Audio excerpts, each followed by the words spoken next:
A person probing the universe he lives in will encounter 250 billion galaxies, each the home of about 300 billion stars. Every one of these magnificent systems operates in accordance with specific laws and in a particular order.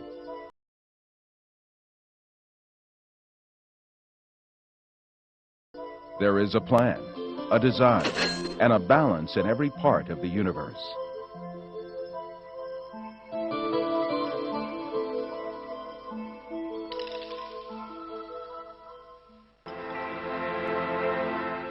The Earth occupies a minuscule part of this vast universe.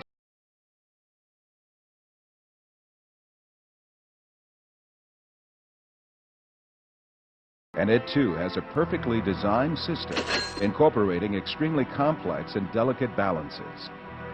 Unlike any other known heavenly body, its atmosphere and its surface support life.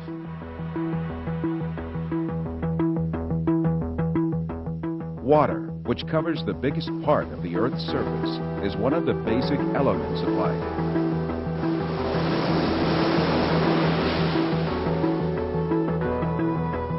The temperature range, orbital properties, and surface of the Earth all demonstrate that this planet is specifically designed for life.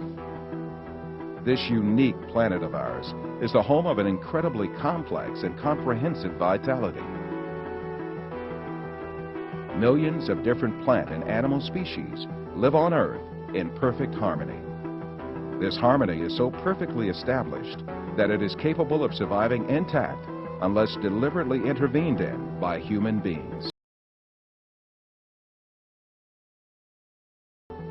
But how did these systems and living things originate? When living things on Earth are examined, a manifest design is to be observed.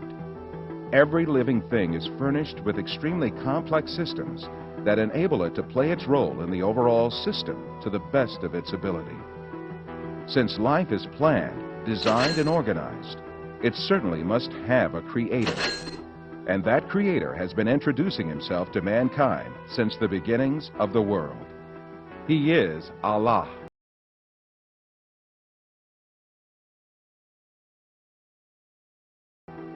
The one and only God, who created the heavens and the earth from nothing, and who fashioned everything therein.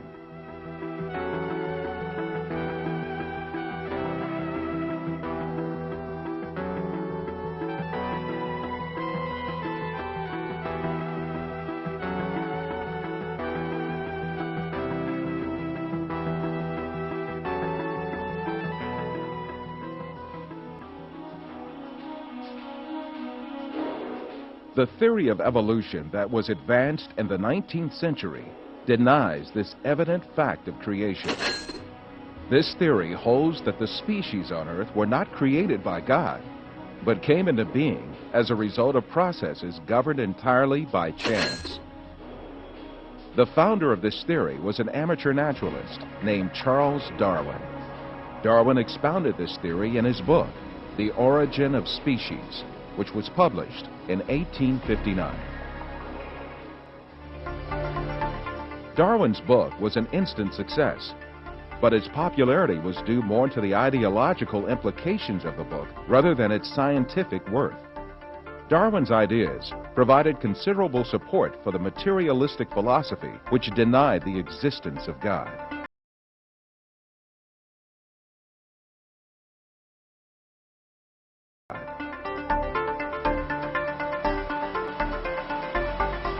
The founder of dialectical materialism, Karl Marx, dedicated his book Das Kapital to Darwin and wrote on the cover, "To Charles Darwin, from a devoted admirer."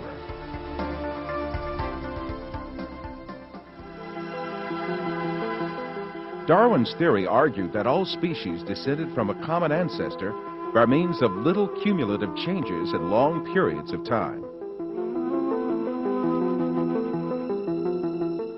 Darwin could advance no sound evidence to prove this claim.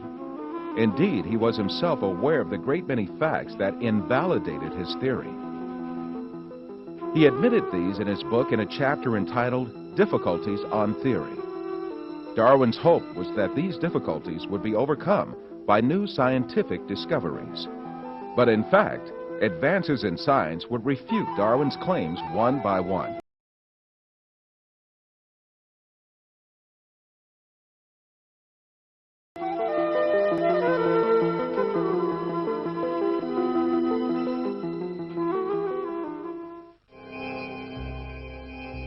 Darwin proposed that all species evolved successively from a common ancestor. But how did that first living thing come into being? Darwin did not address this question at all in his book. He was not even aware that this point was one of the biggest refutations of his theory. The primitive understanding of science in his day assumed that life had a very simple structure. According to a theory called spontaneous generation, which was popular since the medieval age, it was believed that living things could easily arise from non-living matter. It was commonly thought that frogs spontaneously arose from mud and bugs from food leftovers. And some curious experiments were designed to prove these theories. A handful of wheat was left on a rag, and mice were expected to arise from the mixture. The maggots on meat were also taken as evidence that life could generate from non-living matter. But later it was understood that such maggots did not form spontaneously, but that they emerged from microscopic larvae deposited on the meat by flies.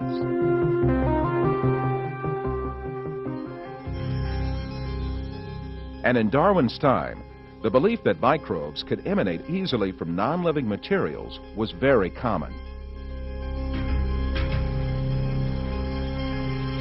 But 5 years after the publication of The Origin of Species, the famous French biologist Louis Pasteur scientifically refuted these myths that lay ground for evolution.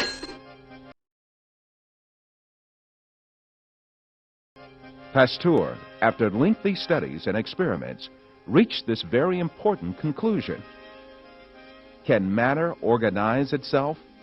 No. Today there is no circumstance known under which one could affirm that microscopic beings have come into the world without parents resembling themselves.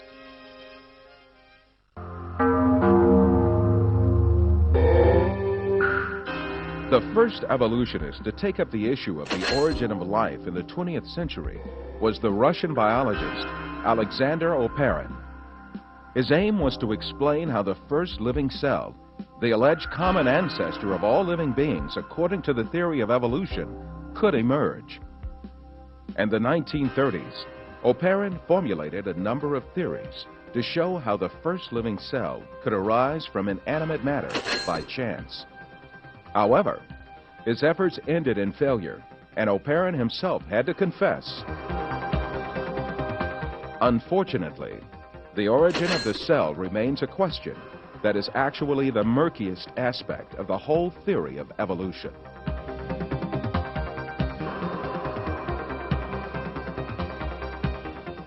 Evolutionists that followed Oparin conducted experiments to find an evolutionist explanation to the origin of life. The most famous of these experiments was conducted by the American chemist Stanley Miller in 1953. Miller obtained a few simple organic molecules by triggering a reaction among gases that he claimed would have been present in the primitive Earth atmosphere. At the time, this experiment was regarded as a scientific proof for evolution. It turned out to be no such thing at all. Later discoveries showed that the gases used in the experiment were very different from the gases that had been present in the early atmosphere of the world.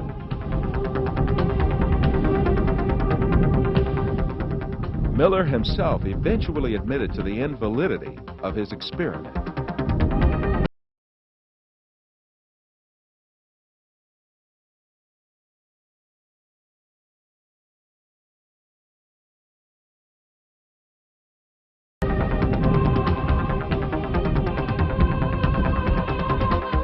Every evolutionist attempt in the 20th century to account for the origin of life has ended in failure.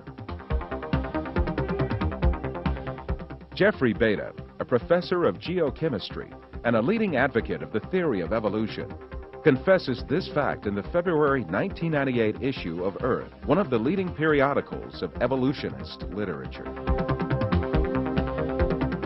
Today, as we leave the 20th century, we still face the biggest unsolved problem that we had when we entered the 20th century.